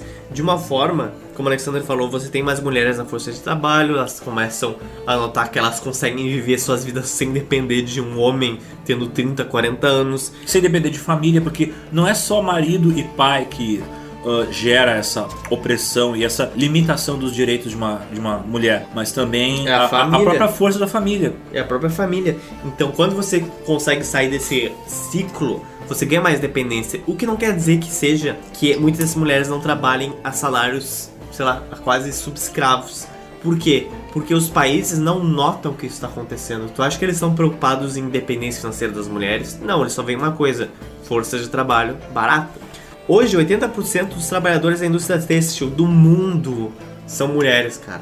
É a principal forma de tu conseguir a tua independência financeira. Em países muito pobres, que produzem, tem fábricas têxteis. Se tu não morrer num desabamento de um prédio. Mas o que eu quero dizer é que quando você se diversifica e quando você não tem a doença holandesa, você consegue muito mais ter uma diversificação na economia. Quando a economia do teu país não depende exclusivamente da exportação de matéria-prima, no caso petróleo, é obrigado a ter indústria. Quando tu tem indústria, tu tem geração de emprego. Quando tu tem geração de emprego, em algum momento tu vai ter mulheres trabalhando e tu vai ter maior liberdade feminina. E foi parecido com o que aconteceu na Coreia. Apesar das tradições patriarcais, as mulheres começaram a conquistar ganhos. De 92 a 96, o número de representantes femininas na Assembleia Nacional subiu de 8 para 16. A filiação feminina nos comitês governamentais na Coreia aumentou de 8,5 em 96 para 17 em 2001.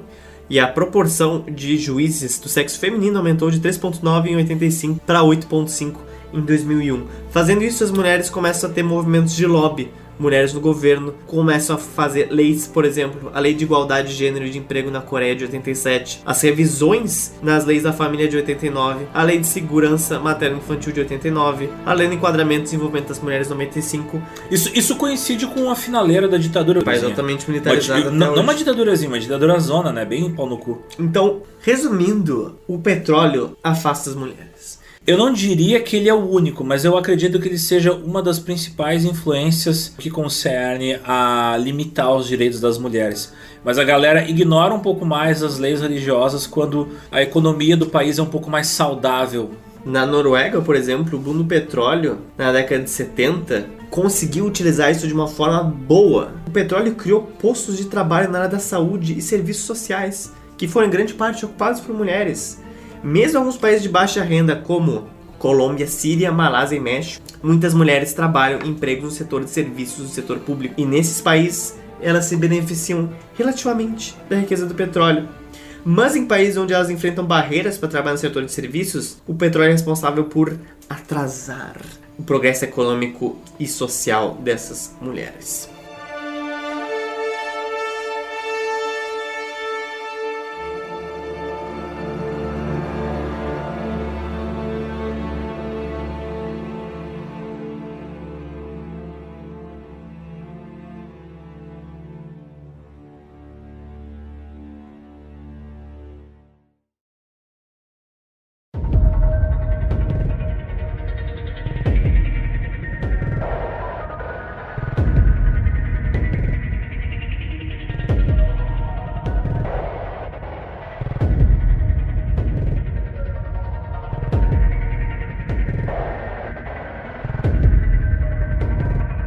Nos Estados Unidos, vazamentos das tubulações que fazem o transporte de óleo acabam contaminando a água dos rios. O rio Yellowstone, ele foi contaminado com benzina, porque o óleo daquela região, ele é um óleo mais leve, ele possui substâncias mais voláteis, ou seja, elas são mais fáceis de se diluir na água. Ele contamina os peixes. E por que acontecem esses acidentes? Por causa que várias das tubulações são tubulações feitas na década de 50 e estão sendo usadas até hoje, muitas vezes sem nenhuma manutenção. Empresas que estão transportando nessas tubulações outras variedades de petróleo e às vezes volumes muito maiores de óleo do que eram transportados há 50 anos atrás. E cara, é uma região úmida, pensa na umidade enferrujando esses canos. Por isso que eles estouram direto. Só que assim, ó, o custo de manutenção, o custo de troca dessas tubulações é muito maior do que tu pagar pelos processinhos e do que tu fazer a manutenção ocasional, entendeu? Então, deixa quebrar o cano, a gente troca aquele trecho em vez de trocar toda a tubulação. Sai mais barato. Tem gente que tem as suas fazendas próximas dos rios, né? E às vezes acontece alagamento das áreas de pasto ou das áreas de plantio. E o que acontece? Galera perdeu terra por causa disso. Tipo, a terra perdeu a capacidade de alimentar o gado ou de plantar, por causa que o óleo suja a terra, contamina a terra. Essa contaminação acaba matando, por exemplo, animais. Eu estava vendo uma reportagem, uma senhora, ela cria ovelhas e o nível de mortalidade de filhotes de ovelha aumentou 50% desde o último alagamento que rolou, que trouxe junto com ele o óleo que estava espalhado no rio. O Departamento de Transportes tem registrado um aumento do número de tubulações quebradas. Em 2014 foram 73 incidentes, um aumento de 85% em relação aos dados de 2009. Esses são os últimos dados que eu tenho. Imagino que hoje, 2019, já esteja bem pior a situação. Porque, claro, o tempo vai passando e as coisas vão enferrujando mais, né? Como não existe uma fiscalização por parte do governo, quem é legalmente responsável pela fiscalização das tubulações são as próprias empresas, não tem a contabilidade. Tipo, ninguém chega lá e pode multar eles. Eles são os responsáveis pela fiscalização deles mesmos, entendeu? É o bandido fiscalizando o próprio bandido. Isso em empresas ao longo do rio Yellowstone. Não só ao longo do rio Yellowstone, o problema é maior que esse. Na falta de tubulação, o pessoal utiliza trem para transportar petróleo. Tu tem vagões tanque que levam petróleo usando trem como transporte. E o que acontece? Desde 2008 houve um aumento de 400% no transporte de óleo por vagões tanque, por trem. Esses são apelidados de trens bomba. Por quê? O tanque que eles usam, a maior parte deles é o modelo DOT 111A. Uma agência do governo já sabia que eles eram perigosos, isso desde 1991. Ele é um tanque fácil de furar, as válvulas dele podem quebrar facilmente ou abrir sozinhas em caso de descarrilamento. E eles ocasionalmente explodem, porque eles são tanques vagabundos mal feitos, e por isso que eles são apelidados de vagões bomba. Excelente. Por que o pessoal começou a transportar tanto petróleo por vagão? Houve um boom da exploração de óleo na região de Bakken Shale, que é uma região que ela abrange territórios do estado de Montana, Dakota do Norte, Saskatchewan e Manitoba. Saskatchewan e Manitoba são 2 estados do Canadá. Então, essa região é ali no norte dos Estados Unidos, entre o norte dos Estados Unidos e o sul do Canadá. É uma região que foi descoberta um petróleo, esse petróleo que eu falei, um petróleo mais leve e que dá para tu tirar da terra. Antes, esse petróleo era muito difícil de extrair, mas com o aumento do preço do barril do petróleo, se tornou financeiramente viável extrair esse óleo. E por quê? Como é que eles fazem a extração desse óleo? Eles usam o que é chamado de fracturing, que é uma coisa bem polêmica, que é basicamente tu enfiar água quente no solo e a água quente força o óleo que está ali na rocha a subir.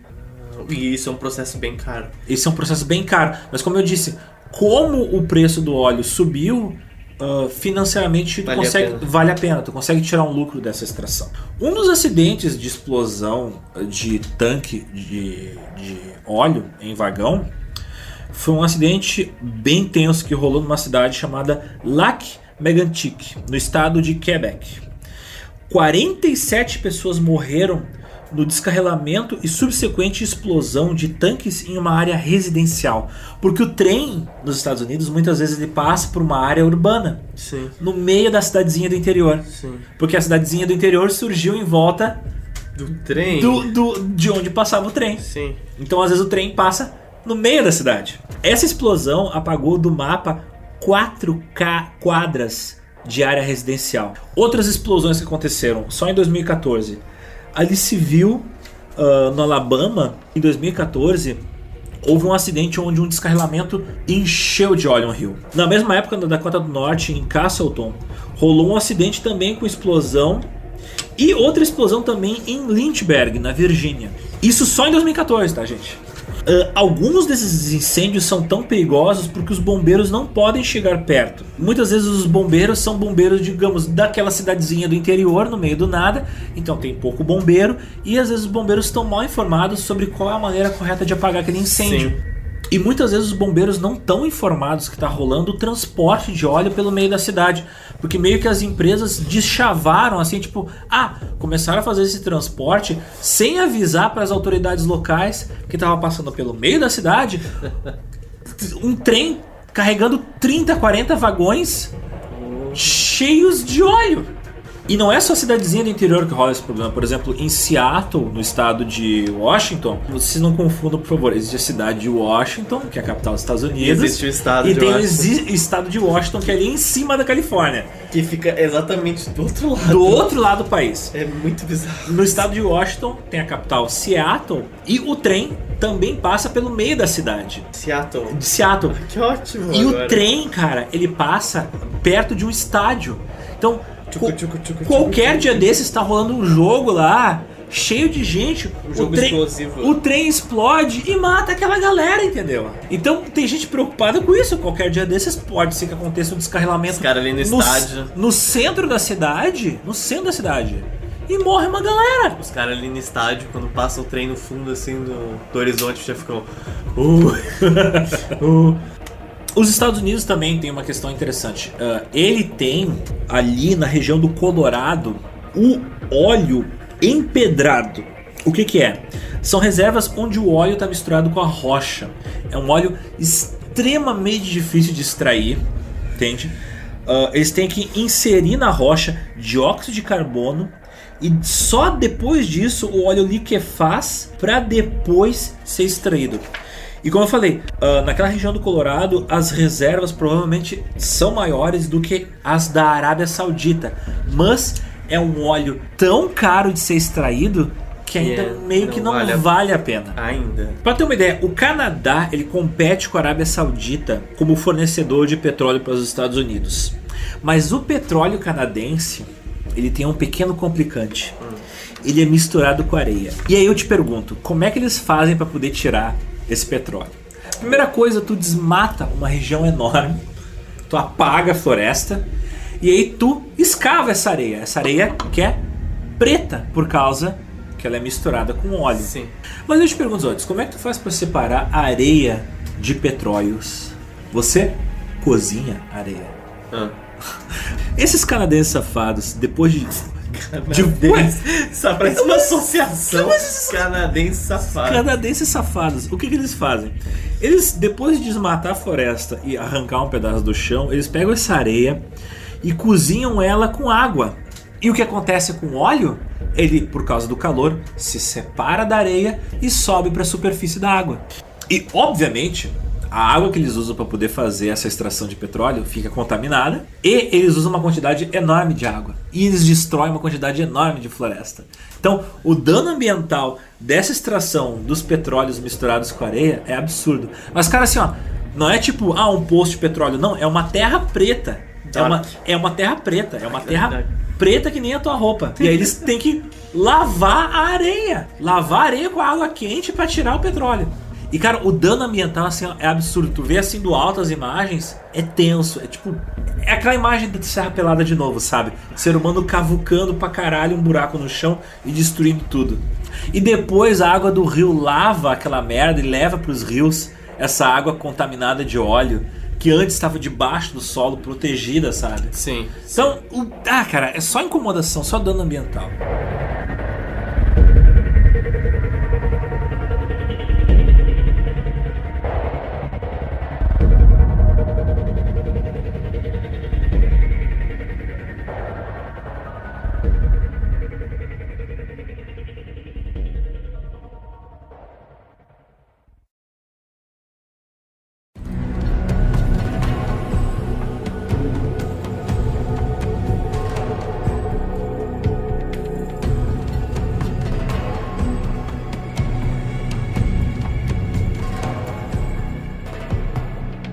Um outro parênteses que eu queria abrir é que, assim, ó, até hoje tu tem tretas políticas envolvendo petróleo. Sempre, né, velho? E uma das mais recentes é a presença da Rússia no Oriente Médio. A presença da Rússia já é uma incomodação.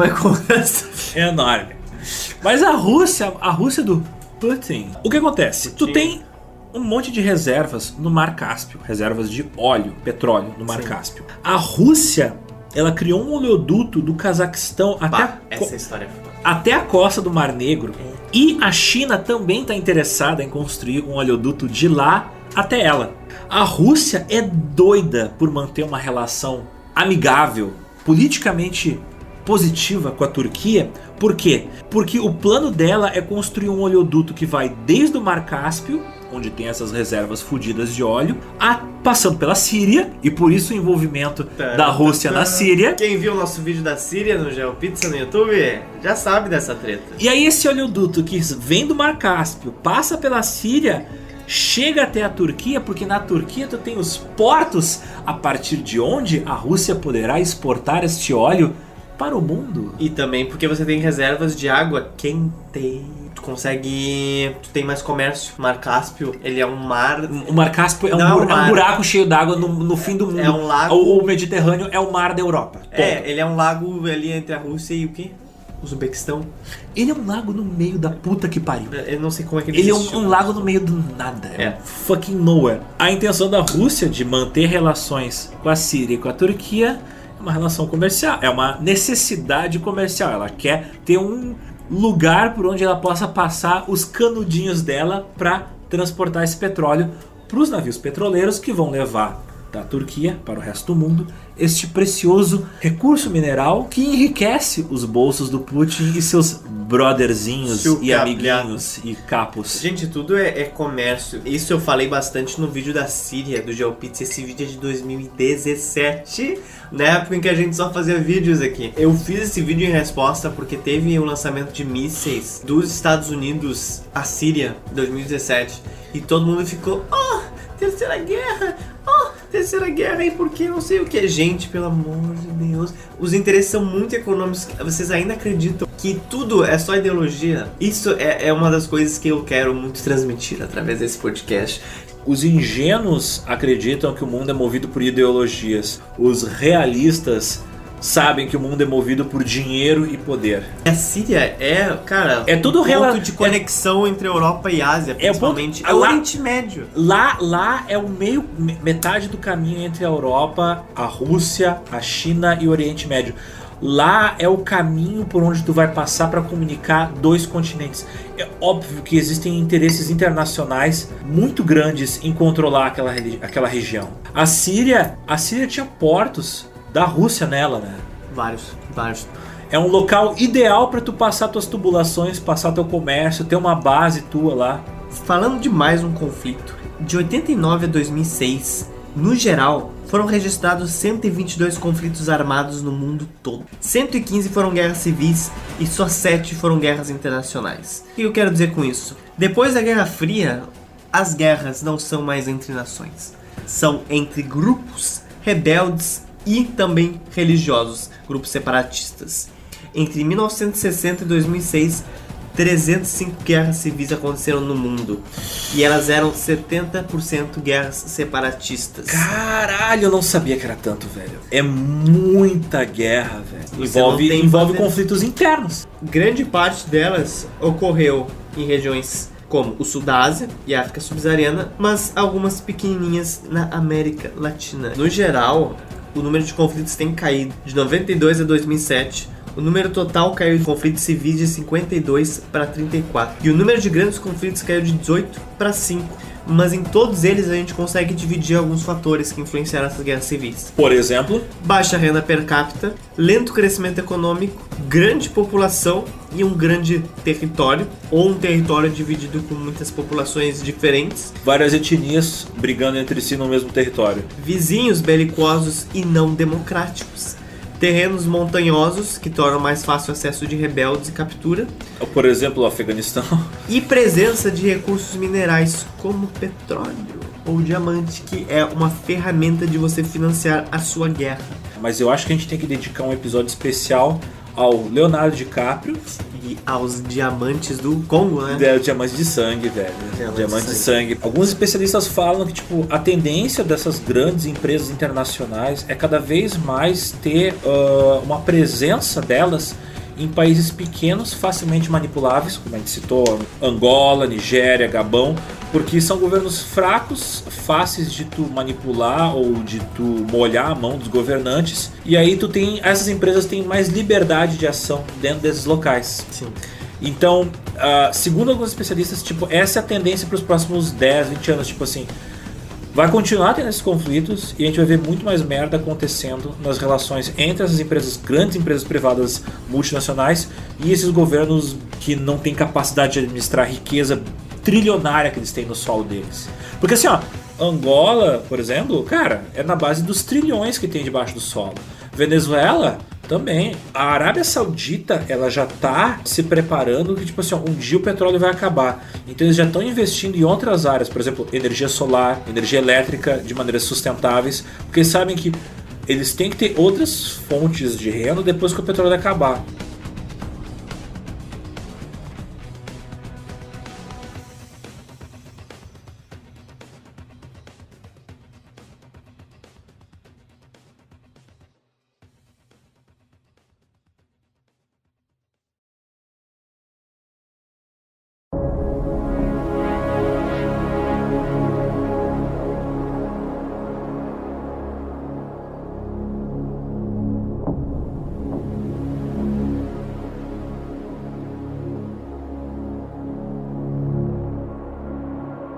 Aqui na América Latina, são poucos os exemplos de guerras civis que a gente tem, mas a gente tem alguns.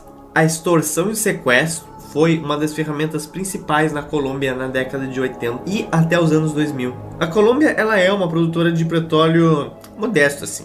E em 2006, ela ganhou cerca de $300 per capita em petróleo. Apenas $300? Mas sabe o que isso representa? 12% do PIB per capita. Isso significa muita coisa. E o que aconteceu? O que o petróleo desempenhou nisso? O petróleo desempenhava nenhum papel direto, mas ele começou a ser usado como uma ferramenta para financiar guerrilhas. Até a década de 80. Guerrilha em Colômbia é foda. Em 1984, uma empresa alemã, a Mannesmann, começou a construir um oleoduto para transporte de petróleo em Arauca, para a costa do Caribe. E nesse contexto da Colômbia, a gente tem duas forças principais. As FARC, a gente já falou brevemente sobre elas na República das Bananas, as Forças Armadas Revolucionárias da Colômbia, mas a gente tem o rival dela, de direita, por assim dizer. Que também já falou no episódio sobre O Exército de Libertação Nacional, a ELN. Em 84, uma empresa alemã, a Mannesmann, começou a construir um oleoduto para transportar o petróleo de Araúca para o Caribe, mas depois de 3 semanas desse projeto, a ELN lançou um dos primeiros de 4 golpes. Sequestrou 3 trabalhadores e uma série de projetos para sequestrar e exigir dinheiro da empresa alemã em troca de recursos para comprar seus armamentos. Então não é só empresas que plantam banana que financiam essas guerrilhas na Colômbia. Também as empresas que lidam com o petróleo. Caralho. De acordo com o gerente do projeto, tanto a empresa de petróleo aconselharam a Mannesmann a chegar em um acordo com os rebeldes. A Mannesmann pagou uma quantidade de dinheiro considerável para a ELN, com milhões de dólares, e implantação de outros oleodutos. E olha que sacanagem, depois de fazerem tudo isso, em 86 a ELN fez o slogan: Acorde Colômbia, estão roubando nosso petróleo. E haja óleo de peroba, esses pau no cu. E continuou os ataques ao oleoduto. Agora concluído. Em 86 e 2001, as tubulações foram explodidas. Guess. Quantas vezes eles explodiram as tubulações em 86 e 2001? 15 anos. Bem, certamente foi mais de 15 vezes. Foi. Acho que umas 300 vezes? Mais? 1000 vezes? Quase. 1200? 911 vezes. As táticas de extorsão... That's a number. As táticas de extorsão da ELN incluíam sequestro de funcionários e eram tão lucrativas que foram começadas adotadas por outro grupo. As Farc. Grandes Farc já estavam lucrando com o comércio de drogas na época e assim se tornaram a força dominante em Araúca em 2001, quando a Farc bombardeou um oleoduto 170 vezes. Olha, inimigos aprenderam algo com... Caralho, eu achava que o pessoal na Nigéria gostava de bombardear oleoduto. Cara, a gente é uma... Mas aqui na América do Sul o pessoal é profissional. Graças ao dinheiro obtido com sequestros e atentados de oleoduto, a ELN cresceu em tamanho e influência. Em 83 eles tinham só 3 frentes ativas. Em 86, 12. Antes da campanha dos bombeamentos, tinha apenas 40 guerrilheiros, cara. E no final da década de 90, 13 mil. Bem, tu precisa pagar salários, né? Tu precisa financiar armas, precisa financiar uniforme, precisa alimentar a galera. Os lucros do petróleo e das guerras ilícitas também, que a ELN também fazia um tráfico de drogas ali de boas. Só um pouquinho. Ali na Colômbia. Ajudou a transformar a insurgência da década de 60 e 70 em uma grande guerra civil na Colômbia, que até hoje é uma memória bem grande lá. Cocaína, bananas e petróleo. Tá pronto. Tá pronto coquetel. Tá pronta a receita. Tá pronto o coquetel. Tá pronta a receita de bagunça. Então, gente, concluindo, nem tudo está perdido. O mundo no geral tem ficado mais pacífico dos anos 70 e 80 até hoje em dia. Embora tenha guerras civis, como a gente falou, é no interior e são por recursos. Cabe a esses países se diversificarem para que eles não caiam num ciclo vicioso da doença holandesa, afastando mulheres e ficando cada vez mais pobres e corruptos. Cara, assim ó, eu fico me perguntando se quando a gente resolver finalmente a questão dos conflitos pelo petróleo, a gente não comece a ter conflitos por água. Coisa. Pensa assim ó, daqui mais uns anos é capaz de a gente começar a ter conflitos por causa de coisas como silício, porque é fundamental para a fabricação de coisas como isso aqui, a minha câmera. Porque tu tem regiões na África onde... Não me deixa na bad agora, sai fora. Cara, então não é só o petróleo. O petróleo não é o único recurso mineral que gera conflitos, gera guerras. E olha só que interessante, vários desses conflitos que a gente falou aqui foram depois dos anos 70, 80. A gente falou de pouquíssimos conflitos que aconteceram antes. Década de 30, década de 40, guerras internas. É depois disso. Olha quantos fucking exemplos a gente deu. E, gente, eu podia continuar falando assim, ó, de vários outros exemplos que aconteceram. Mas a gente aqui abordou, tipo, os principais, os mais marcantes. Eu podia falar do Sudão do Sul, da Shein, da Indonésia, mas, assim, esse podcast é, tipo, 10 horas. Esse é, tipo, um filme. Ele já tá longo demais. E eu não quero ficar falando sempre de petróleo, mas o que eu quero deixar claro é que... A gente pode futuramente fazer uma parte 2 desse podcast. Ah, é tão bad vibes isso aqui que eu não sei. Não. Guerra dos Petróleos, a vingança. O retorno. O retorno do petróleo. O retorno dos petróleos. Mas eu acho que a gente deixou claro que isso é um problema e espero que a lição que todo mundo extraia disso é de que O problema é como tu administra, não o recurso. e nenhum país se baseia só em ideologia. O meio econômico dela é um dos principais. E às vezes isso guia o país por uma linha de desenvolvimento que ele nem se toca que ele tá seguindo. Mas que ele acabou adotando aquilo. Se a Arábia Saudita se tocasse, eles já se tocaram, eu espero. Senão eles não teriam nem sequer diversificado os investimentos. Mas se eles não se tocassem que eles estavam nesse tipo de doença holandesa... A Arábia Saudita é dona de uma quantidade absurda de investimentos nos Estados Unidos. Se eles vão lá e, tipo, vendem essas coisas, eles são capazes de afundar os Estados Unidos numa crise econômica. Sim. Eles têm, tipo, uma bomba relógio instalada dentro dos Estados Unidos. Eles sabem diversificar. Uma bomba relógio econômica instalada dentro dos Estados Unidos. É isso? É isso. Vamos para o nosso Indicações? cardápio da semana. Cardápio da semana.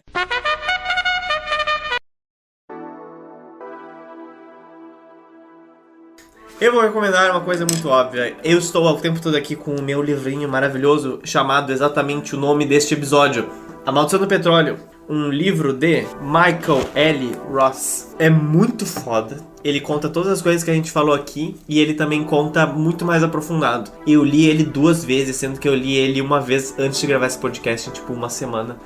Ele vale muito a pena. A história de como eu descobri esse livro foi bem engraçada. Eu estava simplesmente na livraria e eu abri esse livro e fiquei, caralho, este cara escreve de um jeito tão interessante, esperto e científico, porque ele cruza muitos dados e muitas informações que vale a pena. Não me arrependi nem um pouco.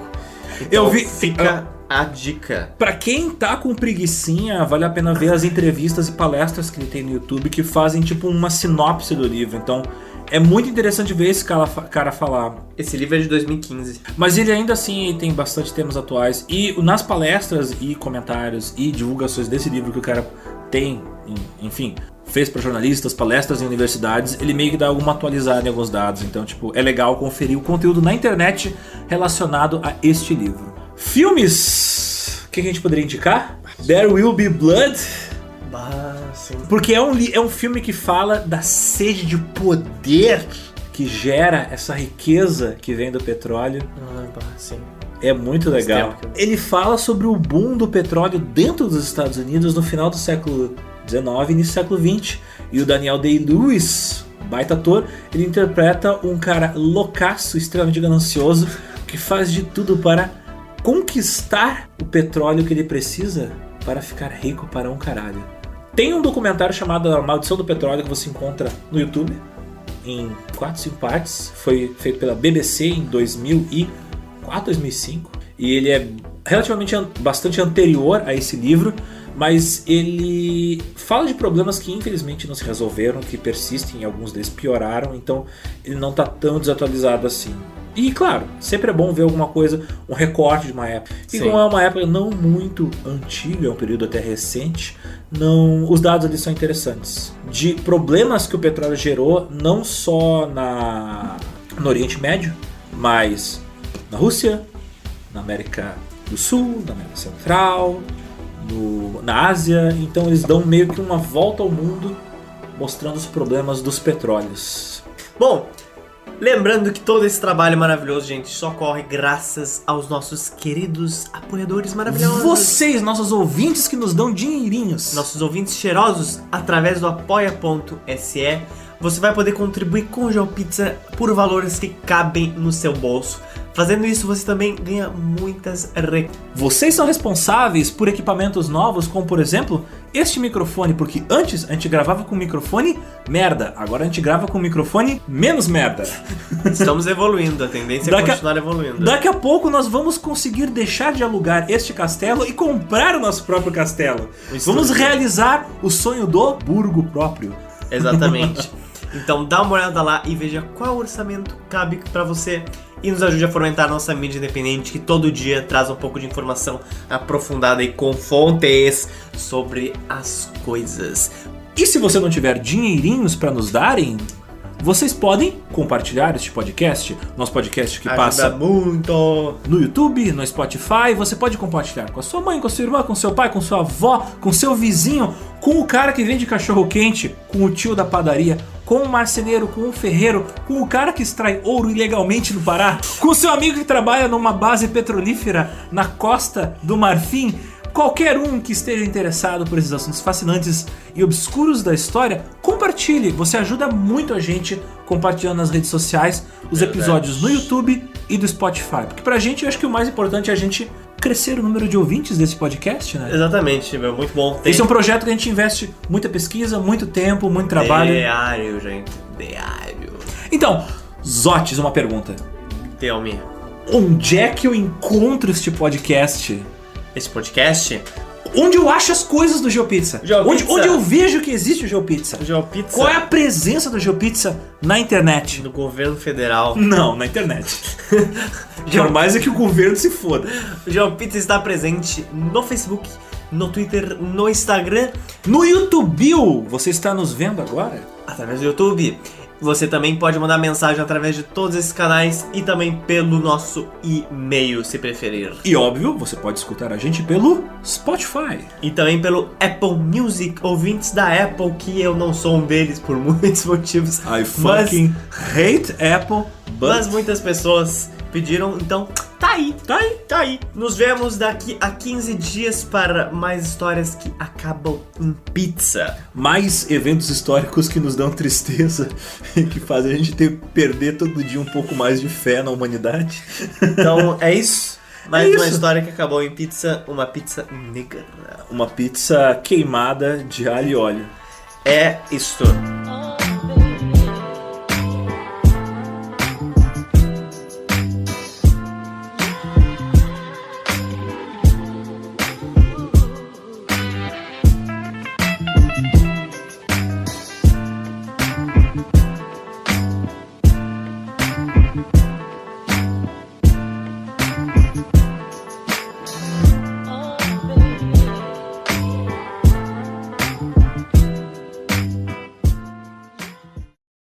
Rola uns fenômenos culturais interessantes. Ficou famoso, acho que o pinto.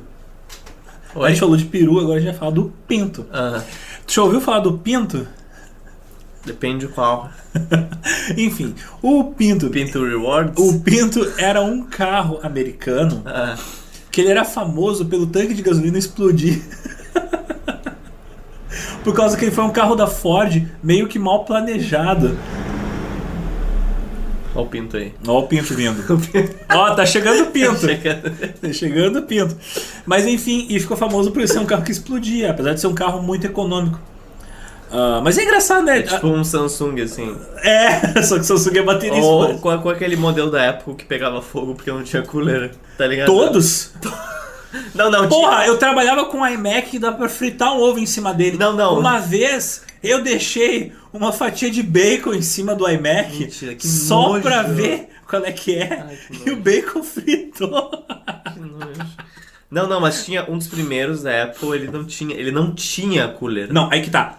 O Steve Jobs era famoso por ser um pau no cu e fuder com os engenheiros. Ele falou, eu quero esse computador silencioso. Sim. Aí o Steve Woz, velho, tem que ter cooler, porque essa porra esquenta. Wozniak. Wozniak.